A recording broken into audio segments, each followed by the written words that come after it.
I am Laura, 29 years old, and my husband is Richard, 30 years old.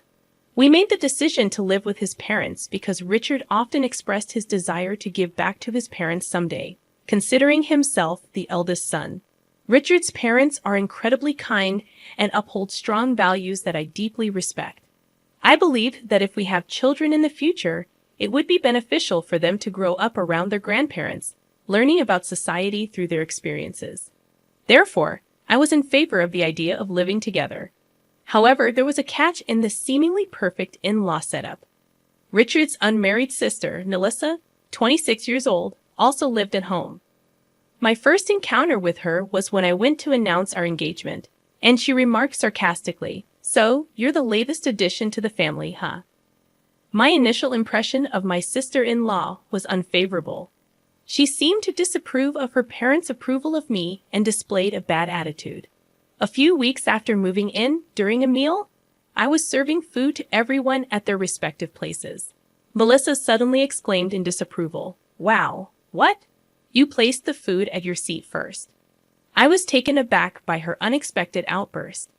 I explained that my seat was closest to the kitchen, but she continued to make a fuss, insisting that I should have served her first. Witnessing this, my husband stepped in, reminding her of the importance of respecting me as the wife of the eldest son. However, Melissa retorted, dismissing me as just another woman from outside the family, refusing to acknowledge the significance of our relationship within the family hierarchy. Melissa's remark about me not being particularly attractive and deserving to be treated accordingly elicited a furious response from Richard. Sensing the brewing tension between siblings, I intervened, reassuring Richard and diffusing the situation. "Richard, it's okay, thank you," I said before turning to Melissa. "I'm sorry. Next time, I'll serve your portion first." I had my reasons for diffusing the conflict. Family arguments were counterproductive, especially considering our shared living situation and the fact that Richard had informed me that Melissa was likely getting married soon, which could potentially change our dynamic. However, Melissa's condescending attitude persisted. She would demand things from me with an air of entitlement, criticizing me for not anticipating her preferences. Her demeaning behavior escalated, treating me like a maid. I noticed that she behaved differently when her parents were around, which made me hesitant to discuss the issue with them. One night, after midnight, she arrived home completely drunk, waking me up with her complaints.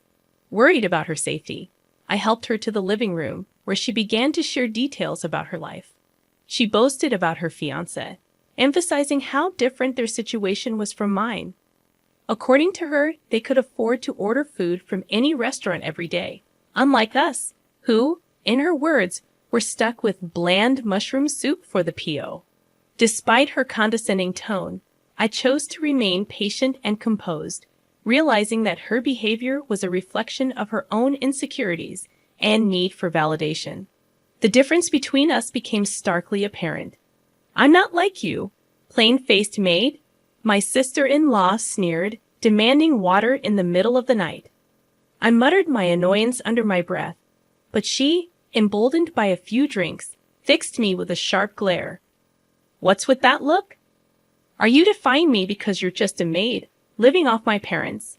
It's only fitting to call you that," she scoffed, repeating the word maid with drunken laughter. Despite my urge to retaliate, I restrained myself. I was determined to uphold social manners, especially for the sake of my unborn baby. My husband and I chose to live with his parents to support them. They were good people, and I wanted to help. Yet being looked down upon as a mere maid was infuriating. Trying to distract myself, I began cleaning, but the frustration lingered, my grip on the vacuum tightening. During my cleaning spree, I noticed wedding invitations on the table, suggesting my sister-in-law was getting married. Curiosity piqued. I examined the name on the invitation and realized I knew the guy. An idea struck me. Maybe I could put her arrogant attitude in its place. The day she brought her boyfriend home, I had just finished cleaning the balcony and garage. As I returned inside, she berated me for taking too long, oblivious to the fact that I was just 10 minutes past our agreed meeting time. I echoed her words, emphasizing maid. How many times do I have to tell you? You're basically the maid, she ranted. I smiled inwardly, confident that I could finally show her that being respectful to others, regardless of their status, was the true mark of class. I wouldn't have renewed your contract, I retorted, my words cutting through the air like a knife. Her face flushed with anger, her voice rising in volume. I calculated the perfect moment to strike. Anyone in the living room would surely hear her now. Maintaining an air of innocence, I went to serve the tea. And there he was, Michael. I called out to him just as Isis, my sister's fiancé, did. I had suspected our connection, and my hunch was right. He was her first love. Hot, Laura? Michael looked up in surprise. You haven't changed at all, still as funny as ever, I said, smiling at him. My sister-in-law stared at us, stunned, her head swiveling between the two of us as she tried to comprehend our acquaintance. Michael continued, More than acquaintances, she was my first love.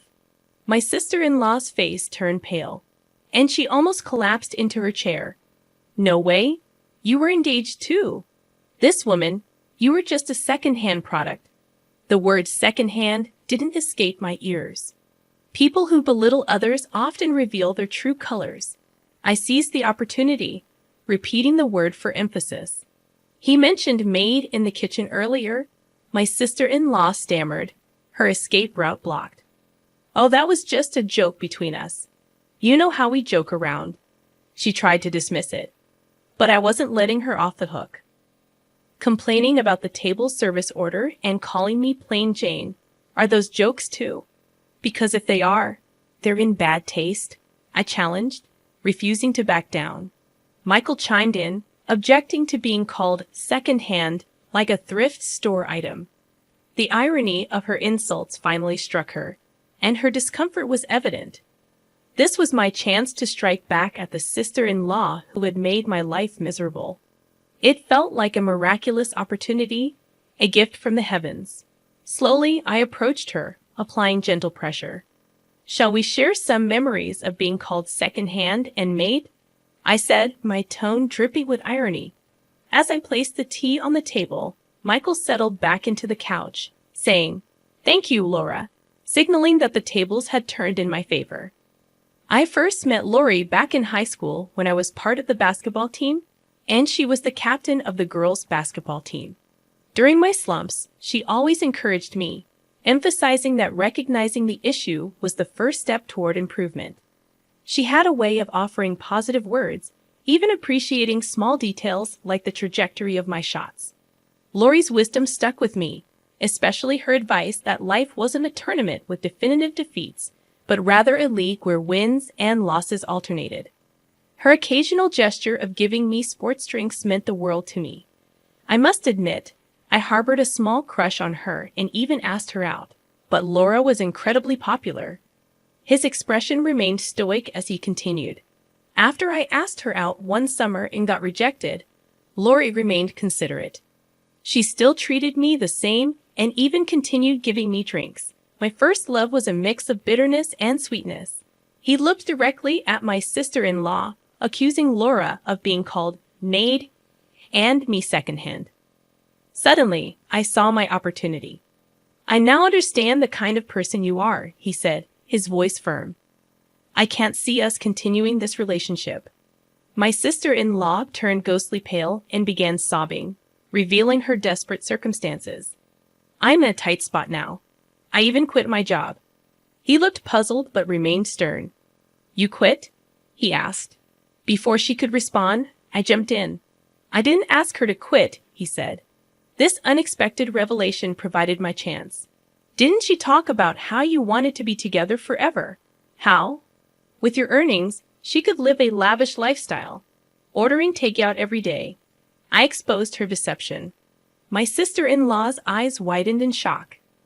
You didn't have to say all that to Michael, she stammered, attempting to justify herself. I chuckled, confident in my revelation. Of course, I had to say it. After all, I know Michael. It's like watching everything unfold in a reality TV show, except I heard everything in person. Michael buried his face in his hands, clearly overwhelmed by the situation. I never told you to quit your job. I mean, I didn't say to continue either, he responded, leaving her to confront her own choices and deceptions. Michael shrugged, voicing his concerns. Did you decide to marry me because of my university and my job? Normally, you wouldn't think of marrying someone who calls you secondhand. It became apparent that Michael was leaning towards breaking off the engagement. My sister-in-law, desperate to avoid that outcome, started making feeble excuses that didn't hold water. Calling you secondhand can't be helped. It's a stain on your past, sure, but while we can't erase the past, we can create a future, he retorted sharply. I intervened, trying to reason with her. I told you I don't see it as a stain. In fact, I see it as a good memory, he added, his frustration mounting. But my sister-in-law's agitation seemed to cloud her judgment, and she began to blurt out nonsensical words. How are you going to take responsibility for me quitting my job? Are you going to pay me damages and support me with that money? If that's the case, we might as well get married. Come on, marry me right now. Right this instant, she yelled, grabbing Michael by the collar.